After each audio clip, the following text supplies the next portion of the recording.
आशा व गट प्रवर्तक महिला कर्मचाऱ्यांचे गेल्या 4 महिन्यापासून थकीत असणारे मानधन तातडीने देण्यात यावे, अन्यथा 9 जुलैपासून बेमुदत संपावर जाण्याचा इशारा आशा व गट प्रवर्तक महिला कर्मचाऱ्यांनी दिला आहे।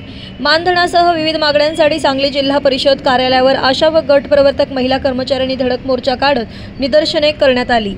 केंद्र सरकारच्या वतीने देण्यात येणाऱ्या मानधन जानेवारी महिन्यापासून थकीत आहे, त्याशिवाय इतर भत्ते देखील थकलेले आहेत। याशिवाय इतर मागण्या देखील शासन दरबारी प्रलंबित आहेत, त्या तातडीने सोडवण्यात यावेत, अन्यथा 9 जुलैपासून राज्यातील आशा व गट प्रवर्तक महिला संपावर जातील, असा इशारा लाल बावटा आशा वर्कर्स व गट प्रवर्तक युनियनच्या वतीने देण्यात आला आहे।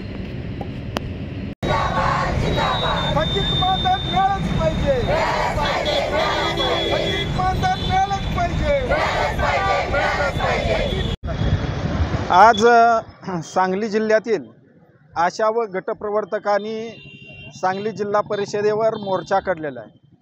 या मोर्चाची जी प्रमुख मागणी जी आहे ती गेल्या 4 महिन्यापासून केंद्र सरकारनं अनुदान न पाठवल्यामुळं या सगळ्या आशा वर्करांनी गटप्रवर्तकांना मानधन मिळालं नाही, अशी परिस्थिती तयार झालेली आहे।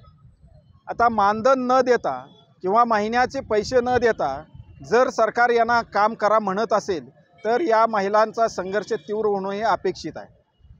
त्याचबरोबर गेल्या 11 वर्षापासून केंद्र सरकारनं त्यांच्या मानधनामध्ये किंवा त्यांना जो मिळणारा मोबदला आहे त्या मोबदल्यामध्ये एक पैसाही वाढवलेला नाही। त्यामुळं आज आम्ही या मोर्चाद्वारे मागणी केलेली आहे की गेल्या 4 महिन्याचं थकीत जो मोबदल्याचं मानधन जे आहे मोबदला आहे तो तर मिळालाच पाहिजे, परंतु केंद्र सरकारनं या सगळ्या आशा आणि गटप्रवर्तकांना जे अनुदान आहे त्या अनुदानामध्ये भरघोस वाढ केली पाहिजे, ही मागणी आजच्या मोर्चाच्याद्वारे केलेली आहे।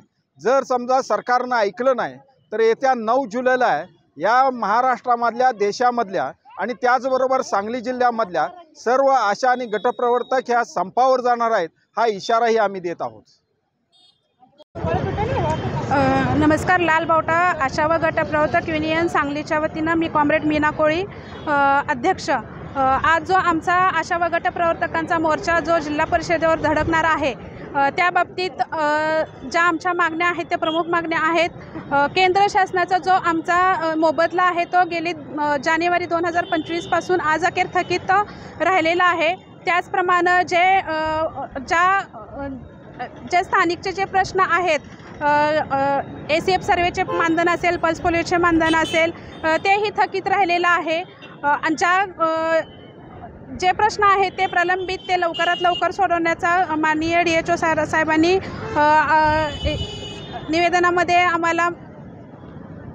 निवेदनामध्ये आम्हाला सांगितलेलं आहे की सोडवण्याचा प्रयत्न आम्ही करू।